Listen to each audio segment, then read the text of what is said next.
This is Golf with Jay Delsing. A two-time All-American at UCLA. A participant in nearly 700 PGA Tour events. 7 professional wins to his credit. Over 30 years of professional golf experience. A member of the St. Louis Sports Hall of Fame. This is Golf with Jay Delsing. Golf with Jay Delsing. I'm Dan McLaughlin. That's Jay Delsing, and we're presented by Daugherty Business Solutions. And as always, Jay Bird, great to see you. Lots to get into. Danny, this is going to be fun. We appreciate Daugherty. Guys, remember, we give away a dozen golf balls each week. Reach out to me, Jay at jdelsinggolf.com. Put the word balls in the subject line somewhere along the line, and we'll send you a dozen TP5 golf balls. Danny, they're not a bad ball. Not a bad ball. Can they help me hit it straight? Probably not. We keep the straight ones. When the Jeff Thorny sends us the ones that go straight, we keep them. They're the ones we keep. I like that. Coming up on the show, 8-time winner on the PGA Tour. 3 times he led the PGA Tour in putting. Widely considered one of the best putters in the history of the game. Brad Faxon, I cannot wait to hear what he has to say about the state of putting in the game today on the PGA Tour and what it was like when he was out there on tour, and a guy that you know quite well. Oh, yeah, absolutely, Danny. We've been playing golf against and with each other since we've been 16 years old. And what I'm interested in, he's Rory's putting coach now. And so we've seen a lot of highs and a lot of lows with Rory, and so it's going to be fun. Rory's won the FedEx Cup a couple of times, and it almost seems like when Rory holds putts, he wins. He's unbeatable because he's going to hit it. He's going to hit it a mile. It's just a matter if he can find the hole, and that's coming down to putting. Absolutely, and nobody, when Fax putts, it just, everything looks right. Even when he misses, it looks right. It's like something happened, and you just can't make them all. So it's going to be a blast, and he's a fun guy. He's working for NBC Golf now, and he was on the team with me I was on the team with him at Fox, and so a lot of fun. So On the Range is brought to you by the Gateway section of the PGA and also Family Golf and Learning Center located in Kirkwood. And say hello to Adam Betts and tell him that we sent you there. Okay, it's the final day of the Memorial, and I know this is one of your favorite tournaments to play in when you were on tour for nearly 30 years. This is a great tournament. Danny, so great. First of all, Jack Nicklaus. What can you say that hasn't been said about this guy, what he's done for the game? He and his wife, the Play Yellow, it goes on and on. In this Memorial Tournament, every year they memorialize some great in the game, and there's a ceremony there. It's really cool. When I played there, there's a memorial book that I have on my bookshelves in my office it's just a phenomenal place. The golf course is in immaculate shape. It's fun to play. It's super challenging. And, there's been drama from the time that Tiger Woods hold that shot long and right of the 16th green with all that water there to Justin Thomas being in a playoff with somebody, both of them holding super long putts. Maybe it's Patrick Cantlay, but lots of drama, lots of fun. You have met many times Jack Nicklaus. I had the opportunity to interview him. It's one of my favorite interviews I've ever had in sports. I don't care what sport you're talking about. It was just incredible to visit with Jack Nicklaus. So I'm curious, when you met him the first time, what was that like? And what was it like to play with him too? Intimidating, just because I'm standing in the presence of greatness. You know what I mean? Just remember watching him as a little boy on this little 12-inch black and white rabbit-eared TV, and watching him hit that 1-iron out at Pebble Beach and hitting the flag stick on 17.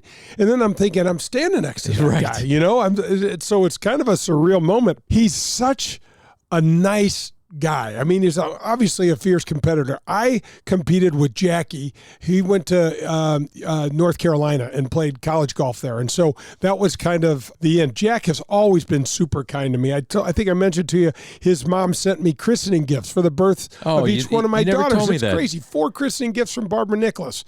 And send me Christmas cards every year. So I've always felt like this connection. You just pinch yourself in all those situations. Just walking into Norwood a couple years ago and have Jack sitting there. You're like, oh my gosh, that's Jack Nicklaus, the greatest of all time, sitting right there. Pretty amazing. Now, he would wear yellow on Sundays as a way to say hello to a sick boy, and that is the inspiration behind Play Yellow, the charitable focus on children, and he and his wife have raised hundreds of millions of dollars for children charities. Yeah, it's amazing. I mean, we've said this every time, but the game of golf, societal powerhouse that it is, it raises money. Hell, you've got a golf tournament that's raised over $5 million in the 20-some-odd years that you've done it, among so many other things. And the game is just amazing like that. It's a uniter.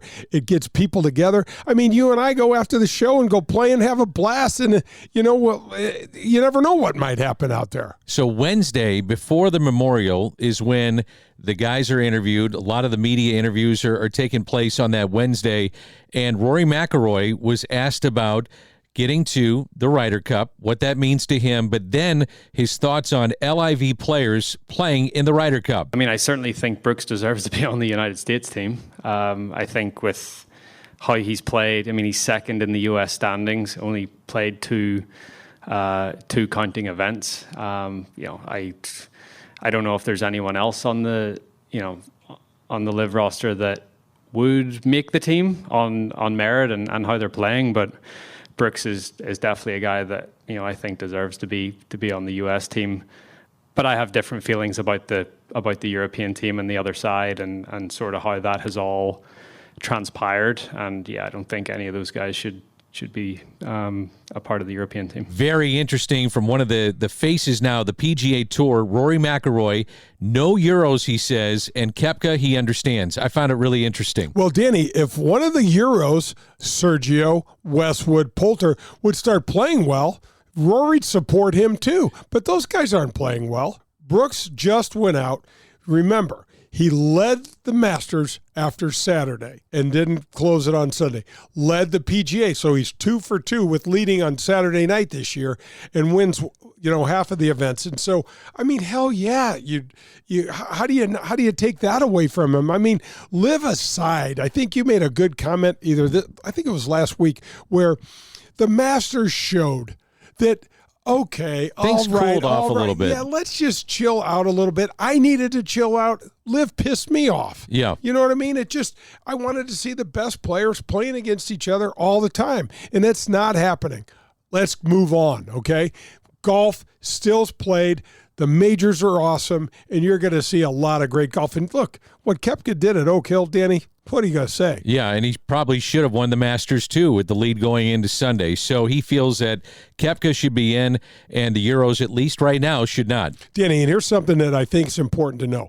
One of the real reasons that Koepka jumped to LIV was because of the 2 knee surgeries. And if you watch that Netflix series Full Swing, he is a shell of himself. Yes. Because he was feeling lousy physically. His game was in a shambles. And he took the money because I don't think he had confidence that his body was going to hold up. This past week, we'll wrap up the first segment here with Fred Biondi.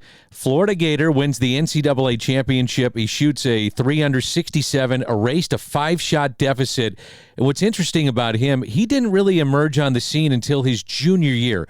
What that tells you is sometimes it just takes a little bit to develop in the NCAA ranks in the game of golf. Absolutely, Danny, and hang in there, man. The game is fickle. I mean, a PGA Tour player, remember this, a PGA Tour makes 80% of his money in 6 tournaments. Even the best of the best, 6 events. Break it down, get into the money list, prove me wrong. I know I'm right. I've lived this life.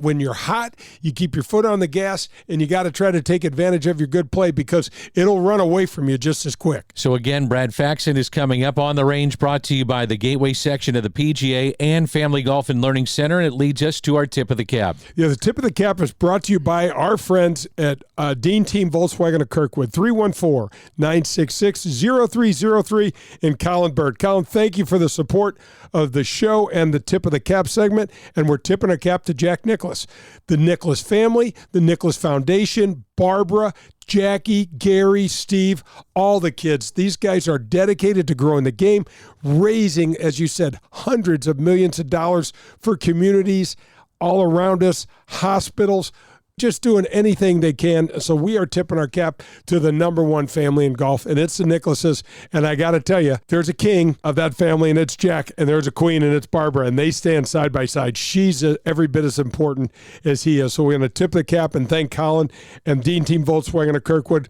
And if you need me to introduce you to Colin, just reach out to me, jay@jdelsingolf.com, and I'll personally introduce you. Colin will hook you up with a vehicle. That's Jay Delsing. I'm Dan McLaughlin. This is Golf with Jay Delsing, presented by Daugherty Business Solutions. And up next, we visit with Brad Faxon. That was On the Range with Jay Delsing.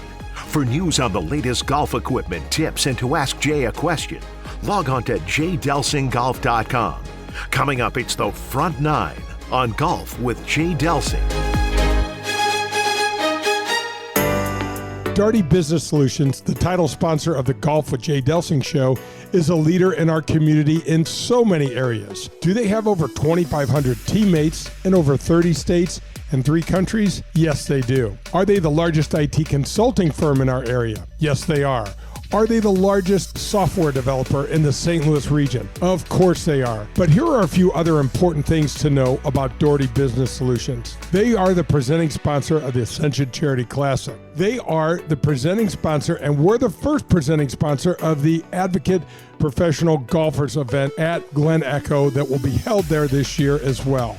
They are also the founders of Access Point. This is a community game changer. It builds diversity in the IT workforce. Hundreds of mostly African-American women are getting $50,000 to $60,000 a year jobs right out of high school. That's right out of high school. Ron Daugherty, company founder, chaired the 2023 Heart Ball this year. It supported the local American Heart Association chapters and raised over $600,000 in one evening. These are more examples of the many things that Daugherty Business Solutions does in our community.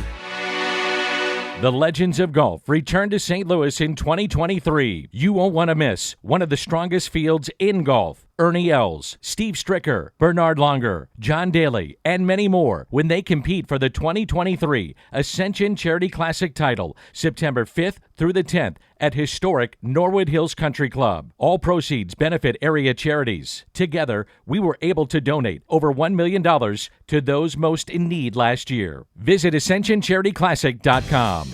The official vehicle provider of the Golf with Jay Delsing show is the Dean Team. The Dean Team Volkswagen of Kirkwood. They provide me, Pearlie, and our families with all of our cars. The reason we went with the Dean Team is because we could trust them. We knew at the Dean Team they were going to take care of us, and they have. They made the entire car buying experience so simple. It was more than just simply selling us a vehicle. The Dean Team made our car buying experience seamless and enjoyable throughout that entire process. The Dean Team has the complete car buying steps done before you head into their showroom. They're ready to answer all your questions and set your mind at ease when buying a vehicle. At the Dean Team, they offer new, pre-owned, and all the services included with your Dean Team purchase. When you're with the Dean Team, they become lifelong friends. The Dean Team Volkswagen of Kirkwood, located at Manchester Road in Kirkwood. The Dean Team. Family Golf and Learning Center. No matter your age or skill level, Family Golf and Learning Center, located in Kirkwood, has something for you. They've got it all. PGA and LPGA instruction, double-decker driving range, par 3 golf course, TrackMan simulators, a large short game green design to help you with all your shots around the green, bunkers, rough, and Zoysia fairway pitching.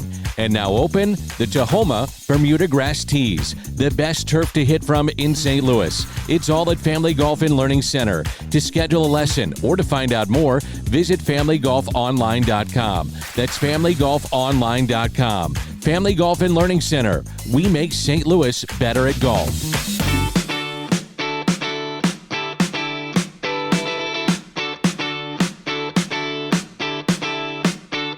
This is the Front Nine on Golf with Jay Delsing.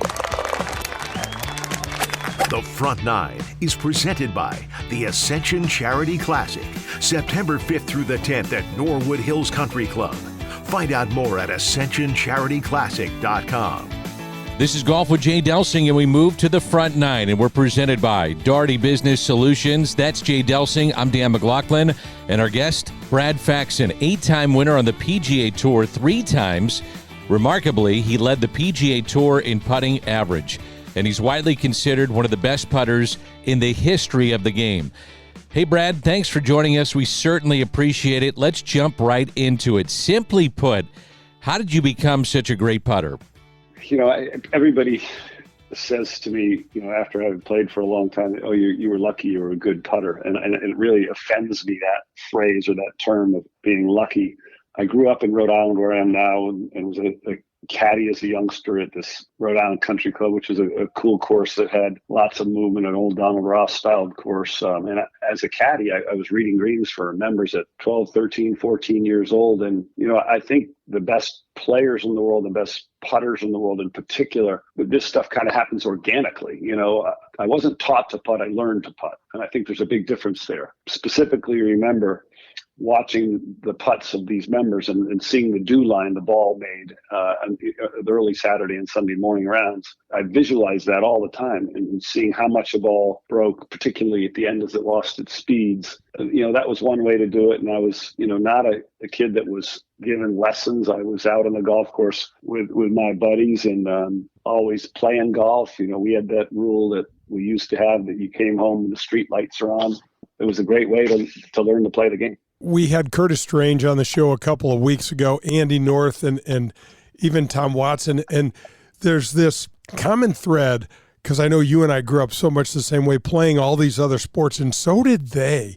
And it's interesting how, Hogan coined the phrase, dig it out of the dirt, but we did that, didn't really even know it. It was just like, we'd just do whatever we could do to kind of compete and have fun.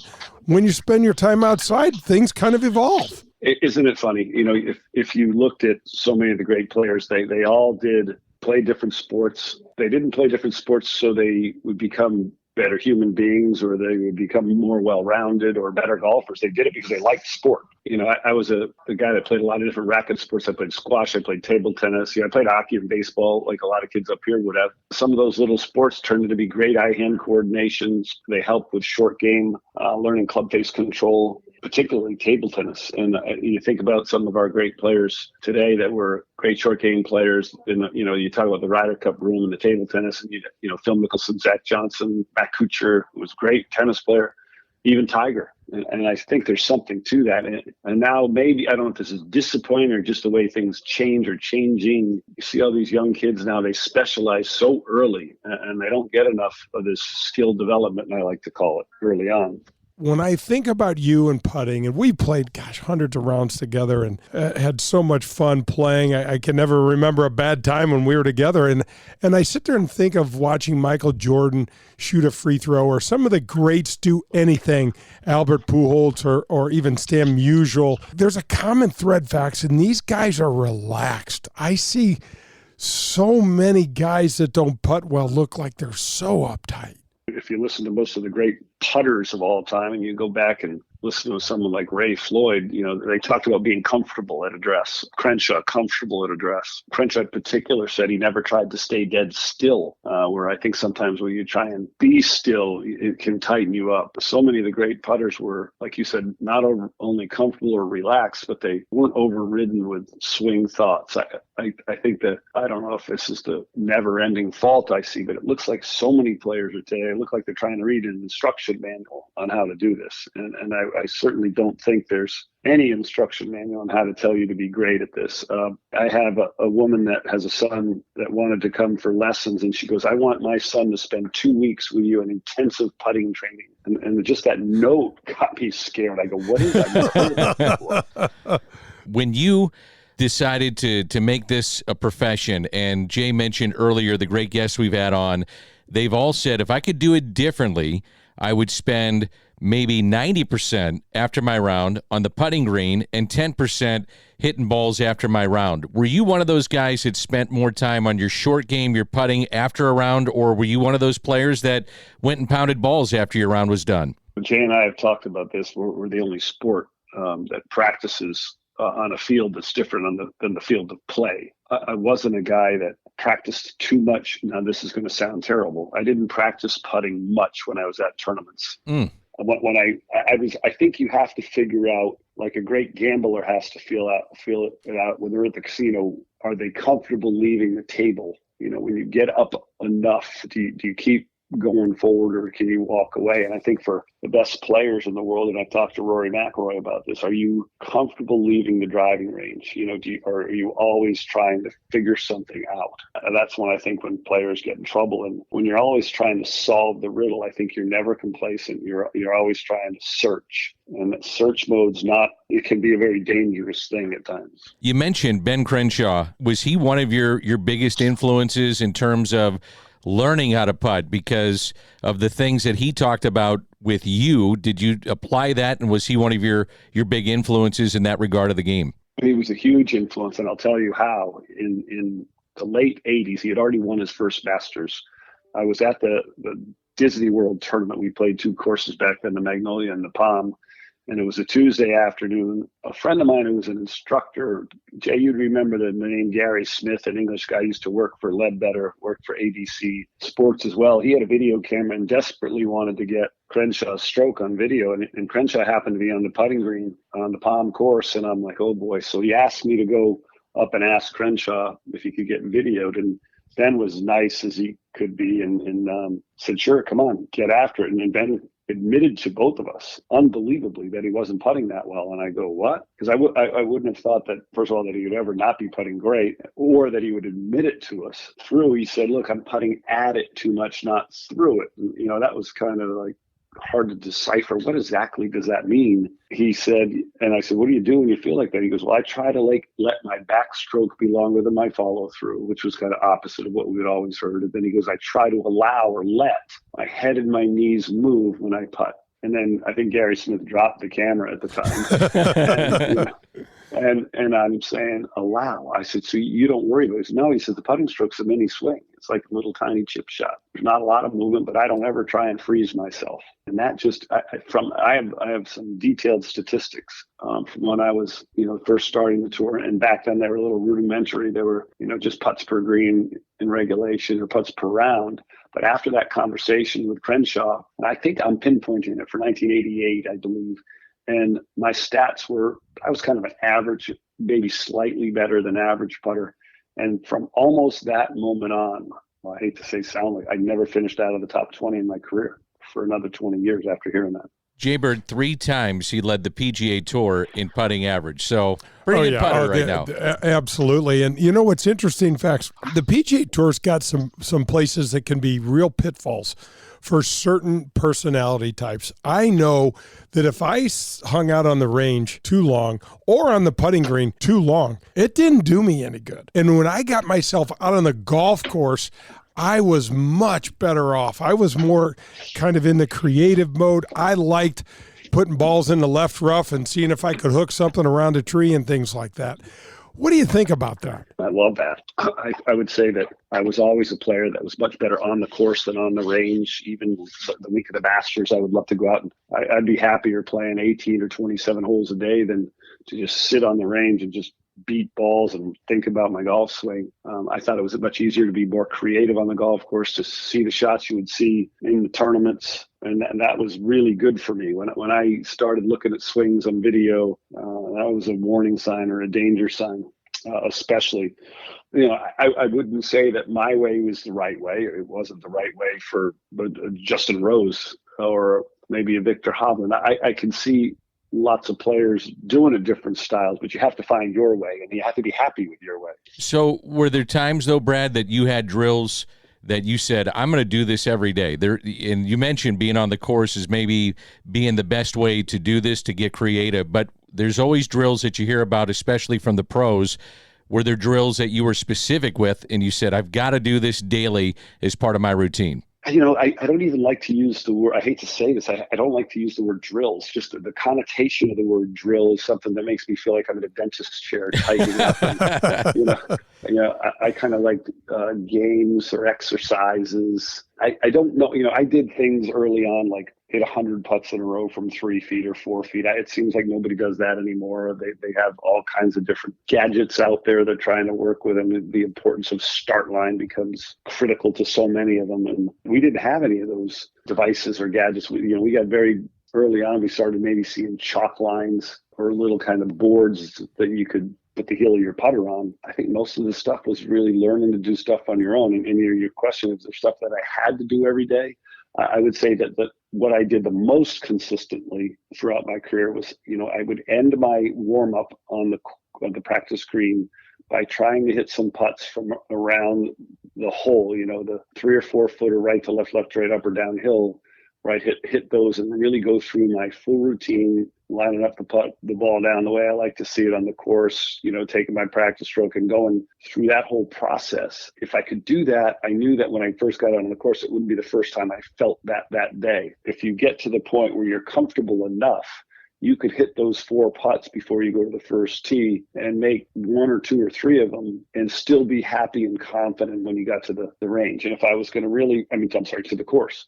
If I left the course, that was the feeling I wanted to leave, is that my routine felt good. Nothing else was more important than that. I'd call it a rhythm that I like to feel as I left the course. And it didn't change much for a long period of time. I would add to that, as a player, you would know sometimes when you got, we both used a lot of help from Bob Rotella, that when your head got in that right spot, your mechanics could improve without trying to improve your mechanics. To your point, Fax, when I played basketball, I couldn't wait to get a feel for that game ball, because it never felt the same. Once I get a little sweaty, once I get a little adrenaline, I felt like I putted my best, and I watched you putt a lot and tried to emulate a lot of what you did, is I felt like there was this rhythm almost likened to you and I on a basketball court, and you're shooting and going around the key. I'm retrieving the balls for you, and one bounce, you kind of step into that shot and let the ball go, and that's kind of how I felt when I putted my best. I love the similarity in certain parts of certain sports with what I like to feel like and what you're describing on the putting green. If you could keep it instinctual, athletic, like a free throw shot or like getting a pass off the pick, a good tennis serve was similar to that, where you had to start the ball in motion and start yourself from being still. Golf, you're not reacting to something moving. If you could get better as if the ball were moving, how would you feel? And a lot of times I felt like my backstroke was already started, and I don't know how it started. Putter had already moved before I knew what had happened. Brad, is there a guy, and you're a commentator, so we hear you all the time, is there a guy that you watch now and you say, ooh, I'm going to watch that guy. He's a hell of a putter. I just love the way he goes about it. Is there somebody out there that you like to watch? When you define the greatest putters or great putters, they have to make a lot of putts, of course, that's obvious, but they have to do it, I would say, consistently over a period of time, not just 1 year. I would have said Jordan Spieth and Jason Day were fantastic putters. 2015, 2016, we never saw players make putts like they did. And the guy that seems to be showing up the most is this guy, Denny McCarthy. And you watch him and he looks free. He looks athletic, doesn't look scared. When you're watching a player, the true mark to me is when you see somebody when they're not putting their best or playing their best, but they still have their composure together. And I've spent this last 5 years talking about and working with Rory McIlroy. He had unbelievably finished outside of the top 115 putting 3 consecutive years. And last year he finished 16th. And if you have the ability to hit it like Rory does and finish top 16 putting, nobody else has a chance. The part of the game around the greens, on the greens, the real artistry part, it's hard to find that player that has that mix, isn't it? That can understand the hitting flaws and the challenges of not being able to hit it all that great, but still shoot a score. It's kind of lost out there. It really is. There's another young player really named Taylor Montgomery, who's hitting his stride this year in particular. It's funny, you can look at his stats and see how good they are. And one thing that's hard to do is if you just looked at a person's putting stroke and predict whether they're going to be great putters or not. I would say for myself, as I started to improve as a putter, it's not like my stroke changed a lot. Kind of an indicator to me, it's really the technique isn't as important as the mindset, the preparation, the situational preparation, and the attitude players could have. How would you say when you look at Jack Nicklaus and the way he set up to the ball, how crouched over he was, bent over he was, had him so far behind the ball. You know, it's something that wasn't a style that anybody copied or would copy. And even Crenshaw, he was the opposite. He was a little taller. He was leaned way to the left. His shoulders were open. His eyes pointing to the right. His hands were way forward at his dress. It's not like those are copyable styles, but what they did worked for them. I love that about our sport so much, in particularly putting, and trying to get that through to anybody that I talk to about the game, that you have to be satisfied yourself, not for somebody else. And that's a big trick at times. Brad Faxon is our guest. Brad, if you can hold on during the break, we would really appreciate it. This is such good stuff. This is Golf with Jay Delsing. Up next, we head to the back nine. This is presented by Doherty Business Solutions. That was the front nine, presented by the Ascension Charity Classic. Coming up, it's the back nine and more of golf with Jay Delsing. This is Jay Delsing. Did you know that Marcone is the largest authorized appliance parts distributor in the world? That's right, the largest in the world. Did you know that Marcone is based right here in our backyard of St. Louis, Missouri? Well, that's pretty impressive. What's more impressive is the way that they give back to the St. Louis community and our region. CEO Jim Sowers has donated service dogs to the wounded servicemen and women of our armed forces.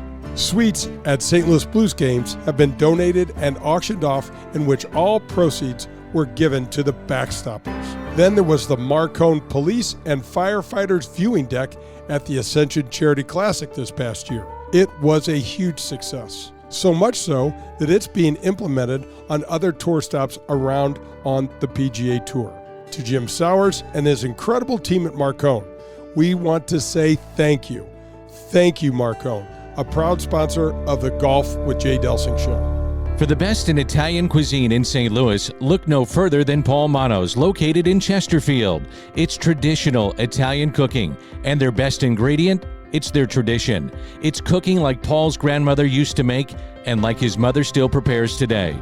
There are no corners cut at Paul Manno's. From greeting you at the door to the pasta you'll share with your family, Paul Manno's is committed to bringing you their very best anytime you share a meal at their place. It's Paul Manno's, located in Chesterfield. Powers Insurance and Risk Management combines 200 years of experience and cutting-edge products to deliver exceptional service, value, and clarity to their clients. Powers Insurance will deliver the highest quality property and casual insurance programs and strategic planning consultation services in the industry. Insurance can be overwhelming and confusing. It can be tough to understand. Powers Insurance simplifies it for you and your business. Powers Insurance and Risk Management will partner with you by providing ongoing assistance, consultation, and service that will help you control your insurance expenses and your workplace safety. Find out how Powers Insurance can help you. Visit powersinsurance.com. That's powersinsurance.com. This is Paul Lazinger, and you're listening to Golf with Jay Delsing. Delsing here, and since 1975, Tom DeGrand and his children have founded and run the top golf store in all of St. Louis.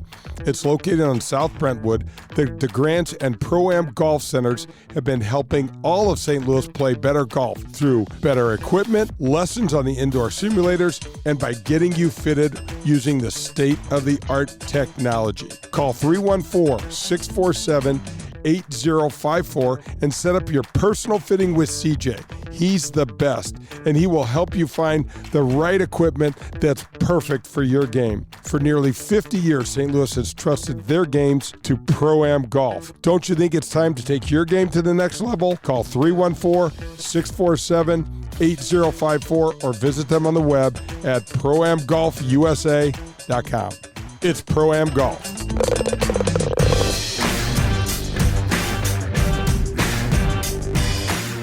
This is the Back Nine on Golf with Jay Delsing. The Back Nine is presented by Pro-Am Golf, located in Brentwood. See what Pro-Am Golf can do for you. This is Golf with Jay Delsing, and we move to the back nine. We're presented by Doherty Business Solutions. That's Jay Delsing. I'm Dan McLaughlin. Brad Faxon is our guest. 3 times he led the PGA Tour in putting average, 8-time winner on the PGA Tour, and he's been kind enough to hold on through the break. Now, Brad, you mentioned working with Rory. You're also doing some TV work for the PGA Tour.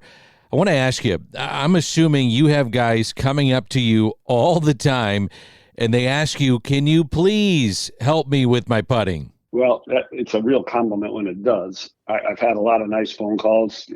When I got that call from Rory 5 years ago, I got nervous. Here's one of the best players in the world. I don't want to mess this guy up. Because of that, it's got me some popularity. It's because he's improved, not because I'm a great instructor. He got better. I think a lot of times the teachers get too much credit and too much blame.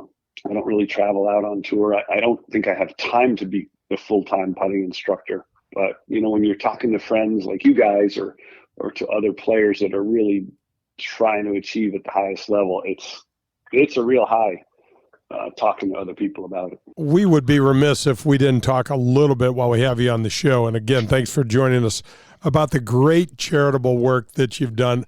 The CVS Charity Classic with Tom Ryan and Billy and just some of the other things. Talk to us a little bit about all the great work. I know you have your own junior golf foundation and some other things like that. It seems like, every player, once they get out on the tour, they see each week what the tour does for the different charities in the communities where the events are played. These guys are good. Our slogans have been fantastic. The billions of dollars that have been raised. And I think it helps, Jay, when you grow up in a small place like Rhode Island, small towns like Andrade and I did. I'm in Barrington, Billy's in Bristol, 10 minutes apart when we started. And it's funny you're asking me that now. It's about the 25th anniversary of, it's more than that now. It's a 30th anniversary of the Andrade Faxon Charities for Children. We started doing a golf tournament for the Meeting Street School, which is a school Billy's brother had gone for underprivileged kids. We kept that going for a long, long time. We've raised close to $10 million. We're having a big event this summer in July here at Billy's home for past owners and many of the celebrities that we've had playing our tournament. And in the middle of our great run, that's when CVS Pharmacy and Tom Ryan, you mentioned him, who was the CEO of the company for so long, we kind of mimicked Peter Jacobson's event, the Fred Meyer Challenge, out in Portland, Oregon, and started one here, and that went crazy for 20 plus years until COVID came along, and we raised over, very close to $25 million for all different kinds of charities in our state. So I hate to say, we never really brag about it, but it's really been something remarkable we've been able to put together. And I think this game of golf is really the only sport in the world that seems to be able to put these athletes together, these celebrities together, the successful businessmen around. Everybody, it seems like, that has any kind of a heart wants to help out the needy. And we in particular went after children's charities here. It's hard to drive down the street here and not see some place or something that we haven't had an impact to. And I think when you're in your final days, you look at maybe all the great places you've gone or trophies you won playing golf, but at the end of the day, the other things mean so much more, don't they? We've known each other forever, and to think about how fortunate we are and how this game that we both love and had no idea it was going to be such a charitable powerhouse. You talk about the PGA Tour raising billions of dollars, the work that you've done in Rhode Island and in Florida and other places, tens of millions of dollars, and it didn't have to go this way. I had no idea when we got our cards. I think you got yours in 83. I think I got mine in 84 and had no idea that we'll be sitting here talking to one another too many years past thinking, look at some of the cool stuff that's happened. I think the great thing is we didn't really try to plan any of that, Jay, did we? It just kind of happened. You travel this journey and, you meet a successful businessman. We got lucky that CVS was one of the top 10 Fortune companies and just happens to be in Rhode Island. It was an avenue to raise money, to have fun, really. It was a good way for them to continue to do business with the suppliers at CVS. It was just something we never really, we probably dreamed of it, but we never put a timeline on how long that might last. And I think anybody else would have done the same thing. Brad, do you enjoy the commentary? Is that something that obviously keeps your hand in the game along with helping Rory McIlroy, but is the commentary something that you enjoy as well? I've actually loved it a lot of different ways. like Jay played for so long on the tour, 25 or 30 years of traveling around, trying to raise daughters. And I had gotten to the point where I played a few years on the Champions Tour and said, I don't know if I want to play 25 weeks. It seemed to be the same guys out there that were already beating me all the time anyway, or new guys that were more motivated. And I think this is a different avenue to go. And this year, having this combination of doing some work for NBC and Golf Channel and Sky Sports, some as an announcer, some as an analyst, was just the right amount of work. It balances out with the amount of teaching that I'm doing, the very little bit of playing that I'm still doing, and the other charitable work, family stuff. It's really rewarding. What I remember, Faxon, when we were together at the Fox golf team, was how hard you worked at getting next to the players, trying to just get a little bit of a tidbit here, a this, that, here, there, when, these guys get into competition and they get near the lead or something, and you'll be able to draw on that, and that comes through in the stuff you do. And I think it really lends a lot to the broadcast. I think, everybody has a perspective that they can bring to the viewer. I learned early on at NBC, my first year in 2010, that Tommy Roy, our very emotional and extremely talented producer, don't say anything on TV that's obvious to the viewer, and it's so easy to just, hey, there's the shot, there's where it landed, and there's where it stopped, which, the TV shows so well. And I think a lot of times you have to find, talk to players, what they're thinking, what their swings look like. I think one of the added benefits to being around Rory is not only being around with the greatest guys in the world, but one of the most talented players is, I think there's some respect from other top players. A lot of times when you're in the media and, you walk out in the range, players are just running away from the media. Guys, like, I don't want to talk to him. And I don't think I threaten those guys. Maybe that's something that's been a benefit from being with Rory. That's been a good thing. I played with Rory last week, and drives me by 80 yards. It's nothing I've ever seen. And I think I'm not one of these guys that the trees were bigger back when I played with the game's ruined. I think it's the coolest thing I've ever seen. I still like being out there and learning every single day. And that's what gets me out of bed. When I had Rory at Oakmont, I'd never seen anything like it. Honestly, Fax, I thought he was skying his driver. His driver launches at least 15 degrees, probably a little more now. And in my opinion, he's the model driver. As well as DJ can drive the ball and annihilate a golf course, Rory just seems to have that much more control. But I've never seen a ball flight like that, Fax, ever. No, it's funny you say that, because I was playing with a couple of my buddies with Rory out at the Grove, where he plays, Michael Jordan's cool course. We watched him on the second hole. It's a 379-yard par four. There's no wind, and we watched this tee shot go up in the air. You almost lose sight of it. It goes up. It's higher than any window you'd ever imagine. We hit our shots, and you look 60 yards up there, 70 yards up there, and his ball was 8 feet behind the pin. Wow. He tapped it in for a two, and I have a 78-yard sand wedge coming in after a nice drive, and I'm like, what is going on? It's just amazing.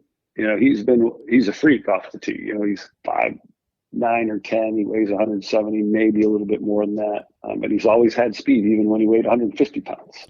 And some of that you're blessed to have. Some of it you improve upon having great technique. When I played, I looked at ways when I got on the tee that I didn't have to hit a driver. He's got the driver, the head cover off when he's on the hole before. In fact, the drive he hit at, I think it was this year down in Texas for the match play. He drove it 4 feet from the hole on the 18th Austin Country Club. It was a pivotal hole in the match. Obviously, when you get to the 18th hole in match play, and what was so cool for me is I was doing the broadcast that day I was calling that tee shot, and it was I was with Steve Sands, and when you hit the tee shot, you saw the tracer, and the tracer is a great innovation for golf broadcasting and viewers. And when that ball took off, you could see the flight and see it right on line from having watched, and it flew 350 yards. The front of the green was 349. It landed a yard on the green, and then it was like he was playing the break as it came up onto that second tier. Rory has really become, in many ways, the face of the PGA Tour and been vocal about the benefits of the PGA Tour. And I think, Brad, we'd be remiss if we didn't ask you about LIV and some of these guys jumping. And you're obviously intimately involved with the PGA Tour. So what are your thoughts about these guys going to LIV? He has had a burden on his shoulders that I hope that other top players, and I think they will. Justin Thomas has been very vocal. I hope that John Rahm steps up, Scotty Scheffler, so that Rory doesn't have to be the only one doing this. I mean, the PGA Tour's response to this Live Golf Tour has been remarkable. What the tour's put together so quickly for these players, and you see these leaderboards at these elevated events. It's nothing like we've ever seen before, except for major championships. And I think if there was some way we could start this all over again, I would hope that the Saudis would have said, hey, look, we have a lot of money. We want to get involved in the game. But it always seemed to me that it wanted to be more of a hostile takeover. It didn't seem that they were trying to work friendly with us. And, I would say if you went back to Greg Norman's idea back in the early 90s at the Shark Shootout, I believe it was 1994, he had an idea to try and do some of these events, 7 of them. I was even in the room there, and Arnold was there, Jack was there, Nick Price's best friend was there, and I'll never forget that day and how none of the players wanted to do it unless it had the blessing of Tim Finchem, the new commissioner at the PGA Tour. And, Greg kind of walked away, and the next morning the paper said Norman announces world golf idea and players unanimously agree. And I'm like, unanimously? They unanimously disagreed. And I think he's had this vendetta against the tour for a long time. He found this backing. And some of the players that are on the Live Tour have said to some friends of mine that they play with that they're not sure whether there's going to be no Live Golf next year, if they're going to triple down and put another $1 billion into it. So it's interesting. It's really, really interesting. So appreciate your time. So appreciate the insights. Love listening to you. Love having you on the show, man. Best of luck in Rhode Island. I know there's some heavy life stuff going on, but hang in there. Appreciate you joining us today. You guys, that's too quick, too easy. Hopefully we can do it again a little bit later in the season. That's Brad Faxon, and there is a ton to get into. Our thanks to Brad. Very kind with his time. His comments there on LIV to putting, whether you're the average golfer or on the PGA Tour. Very interesting stuff. That's Jay Delsing. I'm Dan McLaughlin. We'll head to the 19th hole, and that's coming up on Golf with Jay Delsing, presented by Daugherty Business Solutions. This has been the Back Nine, presented by Pro-Am Golf. We'll make the turn into the clubhouse and head into the 19th hole. That's next on Golf with Jay Delsing. Hey guys, Jay Delsing here, and listen up. Remember this name, Redbird Heating and Cooling. That's Redbird Heating and Cooling, 314-320-9507. This is a family-owned and operated St. Louis business. Owner and CEO Jed Dickinson leads their apprenticeship program called the Veterans Vocational. He will teach and sign off on educational and mechanical work hours while you get licensed, as you get paid working for the company. That's Redbird Heating and Cooling, 314-320-9507, or redbirdhvac.com. Start your new career as a licensed HVAC specialist with Redbird Heating and Cooling. Family Golf and Learning Center. No matter your age or skill level, Family Golf and Learning Center, located in Kirkwood, has something for you. They've got it all. PGA, LPGA instruction, double-decker driving range, par 3 golf course, TrackMan simulators, and so much more. This is St. Louis's premier practice facility. To schedule a lesson or to find out what they can offer you and your family, visit FamilyGolfOnline.com. That's FamilyGolfOnline.com. Family Golf and Learning Center. Hey, this is Jay Delsing for SSM Health Physical Therapy. Our golf program has the same screening techniques and technology as the pros on the PGA Tour use. SSM Health Physical Therapy has the Titleist Performance Institute trained physical therapists that can perform the TPI screening on you, as well as use the K-Vest 3D motion capture system. Proper posture, alignment, etc. can help you keep your game right down the middle. We have 80 locations in the St. Louis area. Call 800-518-1626 or visit them on the web at ssmphysicaltherapy.com. Your therapy, our passion. The Legends of Golf return to St. Louis in 2023. You won't want to miss one of the strongest fields in golf. Ernie Els, Steve Stricker, Bernard Longer, John Daly, and many more when they compete for the 2023 Ascension Charity Classic title, September 5th through the 10th at historic Norwood Hills Country Club. All proceeds benefit area charities. Together, we were able to donate over $1 million to those most in need last year. Visit AscensionCharityClassic.com. This is Golf with Jay Delsing, and let's head to the 19th hole. The 19th hole, we're presented by Daugherty Business Solutions. Jay Delsing, Dan McLaughlin, Golf with Jay Delsing. What a visit there with Brad Faxon. I want to jump into this right away. What caught my attention, and there was a lot, especially in putting, but what he said at the very end there about LIV and will it stick around even to the point of next year? I know, Danny, and you know, hanging around Rory, what did he say, for the last 5 years he's been his putting coach, and how about those results? Having Rory so many times stay out of the top 125 in putting, 150 in putt, and then to have him, finish inside the top, what was it, 20th or something like that? I mean, it's top 15. That's pretty impressive. Not bad at all. But what's going to happen with LIV? What's going to happen with the money? Are they going to dig back in and dig another, what did you say, $1 billion out, or is this thing going to, only time's going to tell. But I just go back to the general murkiness of all of the information. We don't know what the contracts look like. We don't know. Look at what happens with their TV deals with the CW. It just all looks lame. Yeah, it's not even moving the needle right now on television. And essentially that's what's going to drive the bus, is what kind of ratings you can get, and then going to your advertisers and trying to drive up the revenue in that way. Yeah, and so now they're talking about some sort of pay-per-view thing, and that's not going to fly. No. It's just so there's a lot that needs to be done there. They're talking about some sort of relegation, like how are they going to supply new blood onto that tour, like for the guys that aren't playing well, and so it's going to be interesting to see. But I think this summer, watching we got two more majors. We got the U.S. Open at Father's Day, and then we have the British Open in July. It's going to be really interesting around that July mark to see what is going to happen and what that all looks like. All right, as a guy that played a long time on the PGA Tour, I'm assuming that even what Brad Faxon had to say got your attention about putting. Oh man, all I can think of is going out to putt. The Ben Crenshaw angle, yes, and having Ben say that he was putting kind of at it instead of through it, and we've all had that time, where it almost feels like the putter just it's stuck, or it doesn't swing through the putt.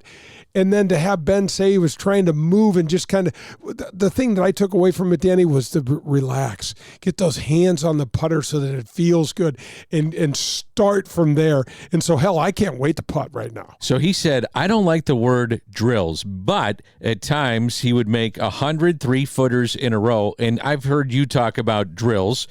Maybe not necessarily like, you don't like the word grind, yeah, but there is a way to do this, and a way to get better, and a way to practice your putting. Yeah, there's no doubt. And the putting, the making the 100 3-footers in a row and going through that is the discipline that it takes. You do your routine every single time, and you have some focus on there so that you set these goals, and then you attain those goals, and it builds confidence.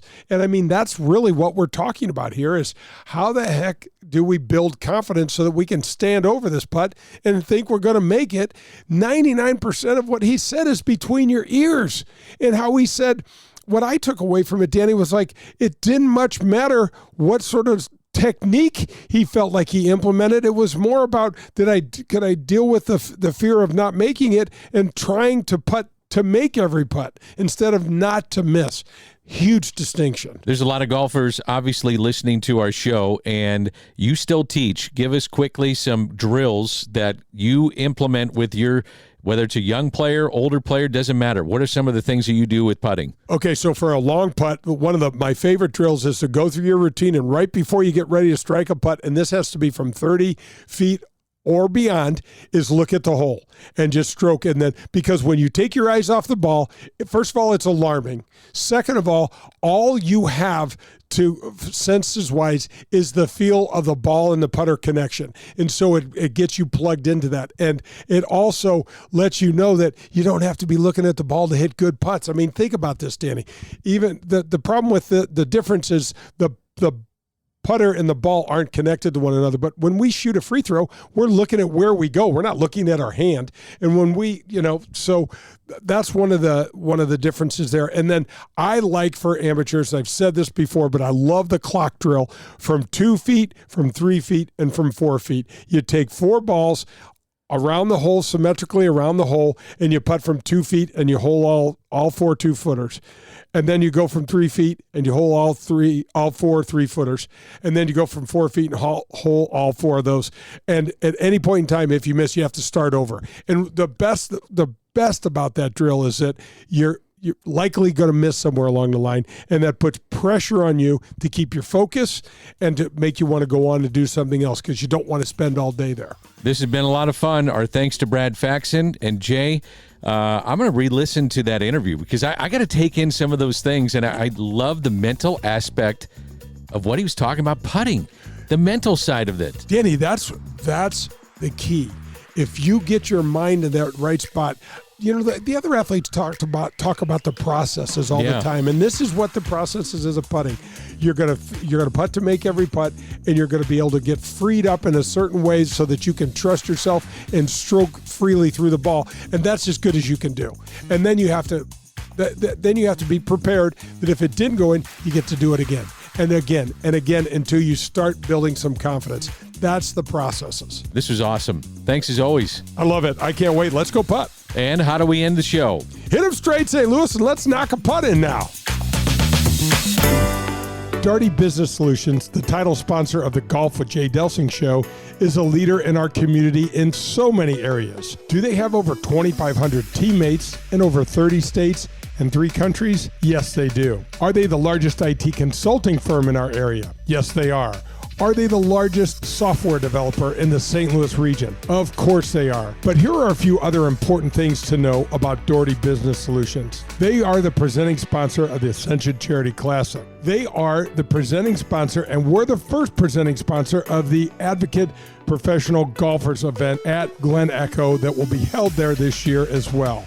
They are also the founders of Access Point. This is a community game changer. It builds diversity in the IT workforce. Hundreds of mostly African-American women are getting $50,000 to $60,000 a year jobs right out of high school. That's right out of high school. Ron Darty, company founder, chaired the 2023 Heart Ball this year. It supported the local American Heart Association chapters and raised over $600,000 in one evening. These are more examples of the many things that Darty Business Solutions does in our community. For the best in Italian cuisine in St. Louis, look no further than Paul Manno's, located in Chesterfield.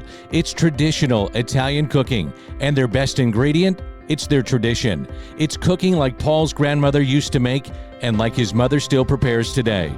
There are no corners cut at Paul Manno's. From greeting you at the door to the pasta you'll share with your family, Paul Manno's is committed to bringing you their very best anytime you share a meal at their place.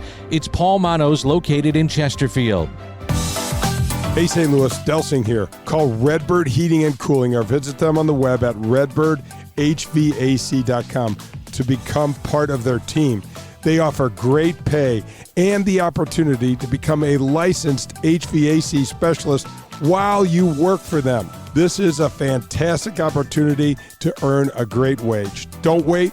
Call them today. 314-320-9507. That's 314-320-9507. Redbird Heating and Cooling. Family Golf and Learning Center. No matter your age or skill level, Family Golf and Learning Center, located in Kirkwood, has something for you. They've got it all. PGA, LPGA instruction, double-decker driving range, par 3 golf course, TrackMan simulators, and so much more. This is St. Louis's premier practice facility. To schedule a lesson or to find out what they can offer you and your family, visit FamilyGolfOnline.com. That's FamilyGolfOnline.com. Family Golf and Learning Center.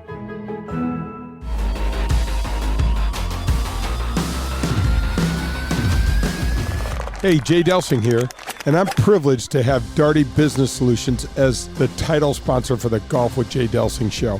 Every Sunday, 9 a.m., tune in for all the latest in the world of golf.